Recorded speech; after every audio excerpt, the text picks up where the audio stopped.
If you're in the subscription box industry, then there's no doubt that you have heard of Dollar Shave Club. So Dollar Shave Club is arguably the most successful subscription box brand of all time. They launched in the early 2010s and quickly scaled to millions of active subscribers. And more recently, they were acquired by Unilever for $1 billion in cash. So what I'm gonna do in this video is basically break down why I think Dollar Shave Club was so successful and hopefully leave you with some key takeaways that you can use to implement in your subscription box and help you grow. So for those of you who don't know me, my name is Steve. I'm the founder of Harbor Marketing Agency, and we're a team of subscription box marketers that helps subscription box owners to scale their revenue using online ads and funnels. We've helped multiple subscription box brands to scale to 7 and 8 figures in revenue. And in these videos, I show you how. So let's dive in.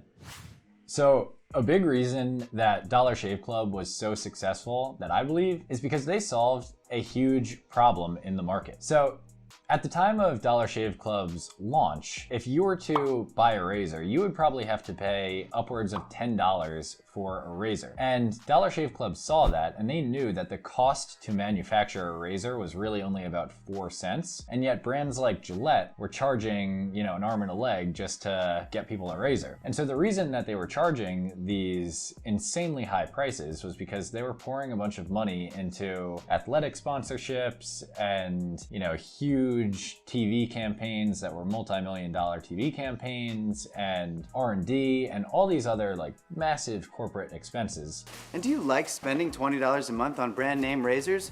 19 go to Roger Federer. I'm good at tennis. That really were just unnecessary and were getting passed on to the consumer in the form of a high price tag. So Dollar Shave Club looked at that, saw the problem in the market, and looked at that as an opportunity to undercut Gillette and pass those savings onto the consumer. So they solved a huge problem just by being gritty with their marketing, undercutting Gillette and getting the word out there without those massive sponsorship deals and huge TV campaigns. They were able to charge less and still make a very healthy profit. And, Dollar Shave Club won, the consumer won, and Gillette lost out. So the larger the problem that you can solve in your market, the easier it is going to be to scale. And just to give you a prime example of this, Michael Dublin, who is the founder of Dollar Shave Club, was quoted in a 2014 interview while he was on CNBC. And he said that while the company was at 1.1 million active subscribers, they were getting 50,000 subscribers a month just from referrals. So because they solved such a huge problem in the market and created such a great product, the customers loved it so much that they just naturally and organically spread the word for the company. So they were so happy with the product because the company solved such a big problem that they willingly just told all their friends about it and created basically a 4.25% growth rate just from referrals for Dollar Shave Club every single month. So that's the power of solving a really big problem with your product, and that's something that I think Dollar Shave Club did a very good job of. Now, another reason that Dollar Shave Club was so successful is that they had a product that actually made sense to subscribe to. So this is something that I preach all the time where, people will want to get into the subscription space because they find the recurring revenue model attractive and they like the idea of people giving them money every single month. But what they don't realize is that when you create a subscription product, it actually creates an additional obstacle or barrier for your customer to purchase, because people will see that and, they'll start thinking to themselves like, okay, this is a subscription and this is going to renew every month. And, what if I don't want it to renew? Or what if I forget that I'm subscribed to it and it keeps charging me every single month? And so it's actually harder to make the sale with a subscription product. And you end up with, basically high customer acquisition costs if your product doesn't truly make sense to subscribe to. And so if you have a product that does not make sense to subscribe to, I always recommend just going the regular, one-off e-commerce product route, and that's totally fine. But in Dollar Shave Club's case, they had a product that people were buying anyway every single month. So their razors were in the replenishment category of subscriptions. And so since it made sense to subscribe to, people were buying it anyway, and they could get a better price with Dollar Shave Club as opposed to buying razors at the store or from Gillette. They were insanely successful because it just made sense. So another huge reason that Dollar Shave Club was so insanely successful is because they placed an emphasis on amazing ad creative. So there's no doubt that you've seen the famous Dollar Shave Club commercial of the founder walking around his warehouse and he's explaining the product to everybody, and you know, all these crazy things are happening around him. Are the blades any good? No.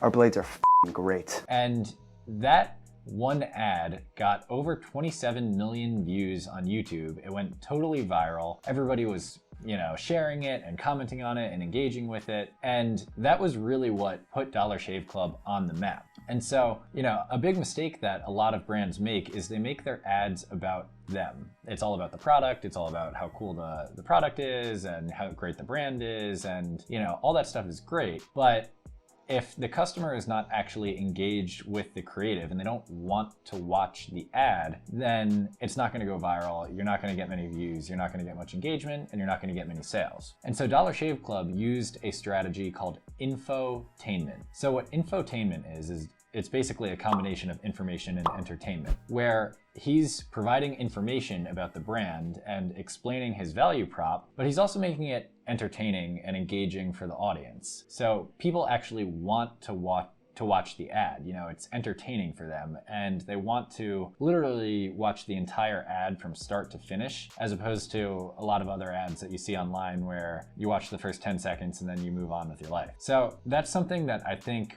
really did very well for Dollar Shave Club, is they placed a huge focus on really great ad creative. And it's something that any brand can do with a little thought and creativity. Just, you know, figure out how you can engage your audience, figure out, you know, not just how you can create an ad, but how can you create a really good ad, a really captivating ad, something that people actually want to watch. So I think this was massively successful for Dollar Shave Club and was a huge reason for their success. And so the last reason that I think Dollar Shave Club was so successful is because they were a first mover in the market. So at the time of their launch, there, you know, really were just the big razor brands like Gillette and Dollar Shave Club. So they were essentially competing with, you know, just those big brands, but not even really competing because they were beating them on price point, and they had such a unique value proposition of just lower price but the same quality. And so they were even in the space before a lot of subscription box brands launched. They were one of the first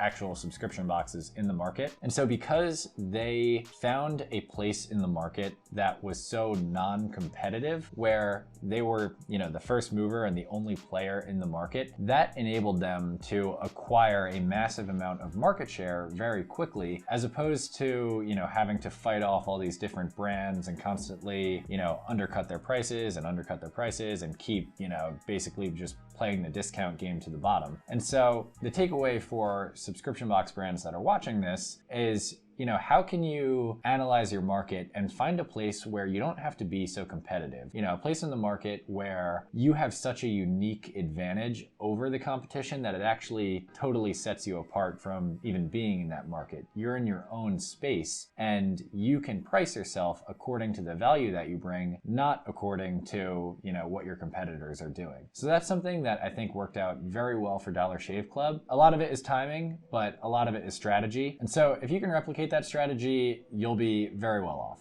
So, key takeaways from Dollar Shave Club's success story. First one, make sure that you solve a problem for your customers. The larger the problem that you solve for your customers, the easier of a time that you are going to have scaling your subscription box. Secondly, make sure that your product actually makes sense to subscribe to. So if you have something that doesn't make sense to subscribe to, it's going to be insanely hard to acquire customers and even harder to sustain a healthy customer lifetime value. Third, make sure that you place an emphasis on really great ad creative. Make sure you're creating ads that people actually want to watch, and you can use that infotainment strategy to do this. And lastly, try to be a first mover in your marketplace, or at least try to position yourself so that you don't have to compete as much with every other brand in your market that is trying to do the exact same thing. So if you enjoyed this video, be sure to hit that subscribe button. I'm coming out with new videos on a weekly basis and sometimes more frequently. So hit that subscribe button and I'll see you in the next video.